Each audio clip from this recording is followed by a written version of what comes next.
ನಮಸ್ಕಾರ ವೀಕ್ಷಕರೇ, ಸ್ಟಾರ್ ಕನ್ನಡ ಚಾನಲ್ಗೆ ನಿಮಗೆಲ್ಲರಿಗೂ ಸ್ವಾಗತ. ಕಲರ್ಸ್ ಕನ್ನಡ ವಾಹಿನಿಯ ವೀಕ್ಷಕರಿಗೆ ಈಗ ಒಂದು ಶಾಕಿಂಗ್ ಸುದ್ದಿ ಕಾದಿದೆ. ಹೌದು, ನಿಮ್ಮ ನೆಚ್ಚಿನ ಕಲರ್ಸ್ ಕನ್ನಡದಲ್ಲಿ ಸದ್ಯಕ್ಕೆ ಬಿಗ್ ಬಾಸ್ ಸೀಸನ್ 13 ಶುರುವಾಗಲಿದೆ. ಬಿಗ್ ಬಾಸ್ ಬರ್ತಿದೆ ಅಂದಮೇಲೆ ಟೈಮಿಂಗ್ಸ್ ಬದಲಾಗುವುದು, ಕೆಲವು ಸೀರಿಯಲ್ಗಳು ಮುಕ್ತಾಯವಾಗುವುದು ಸಹಜ. ಈಗ ಸಿಕ್ಕಿರುವ ಮಾಹಿತಿಯ ಪ್ರಕಾರ ಕಲರ್ಸ್ ಕನ್ನಡದ ಒಟ್ಟು 9 ಸೀರಿಯಲ್ಗಳ ಪೈಕಿ 2 ಜನಪ್ರಿಯ ಸೀರಿಯಲ್ಗಳು ಸಂಪೂರ್ಣವಾಗಿ ನಿಲ್ಲುತ್ತಿವೆ. ಹಾಗಾದರೆ ಆ 2 ಸೀರಿಯಲ್ಗಳು ಯಾವುವು? ನಿಮ್ಮ ನೆಚ್ಚಿನ ಸೀರಿಯಲ್ ಲಿಸ್ಟ್ನಲ್ಲಿದೆಯಾ? ತಿಳಿಯಲು ವಿಡಿಯೋವನ್ನು ಕೊನೆವರೆಗೂ ನೋಡಿ.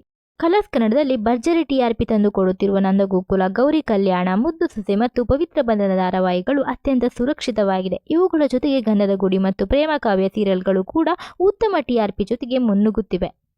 ಇತ್ತೀಚೆಗಷ್ಟೇ ಹೊಸದಾಗಿ ಶುರುವಾಗಿರುವ ಅಗ್ನಿಸಾಕ್ಷಿ ಧಾರಾವಾಹಿ ಈಗಷ್ಟೇ ಒಳ್ಳೆಯ ರೆಸ್ಪಾನ್ಸ್ ಸಿಗುತ್ತಿದೆ. ಹಾಗಾದರೆ ನಿಲ್ಲುತ್ತಿರುವ ಆ 2 ಧಾರಾವಾಹಿಗಳು ಯಾವುದು ಗೊತ್ತಾ?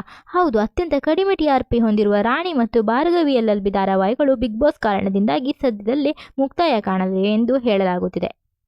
ಕಡಿಮೆ TRP ಕಾರಣದಿಂದಾಗಿ ರಾಣಿ ಮತ್ತು ಭಾರ್ಗವಿ LLB ಸೀರಿಯಲ್ಗಳಿಗೆ ಅಂತ್ಯ ಹಾಡಲು ವಾಹಿನಿ ನಿರ್ಧರಿಸಿದೆ ಎನ್ನಲಾಗುತ್ತಿದೆ. ಬಿಗ್ ಬಾಸ್ ಸೀಸನ್ 13ರ ಅಬ್ಬರಕ್ಕೆ ಈ 2 ಧಾರಾವಾಹಿಗಳು ಬಲಿಯಾಗುತ್ತಿರುವ ಬಗ್ಗೆ ನಿಮ್ಮ ಅಭಿಪ್ರಾಯವೇನು?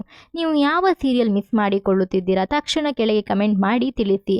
ಈ ವಿಡಿಯೋ ಇಷ್ಟವಾಗಿದ್ದರೆ ಲೈಕ್ ಮಾಡಿ, ಶೇರ್ ಮಾಡಿ. ಸ್ಟಾರ್ ಕನ್ನಡ ಚಾನಲ್ಗೆ ಸಬ್ಸ್ಕ್ರೈಬ್ ಆಗೋದನ್ನು ಮರಿಬೇಡಿ. ಧನ್ಯವಾದಗಳು.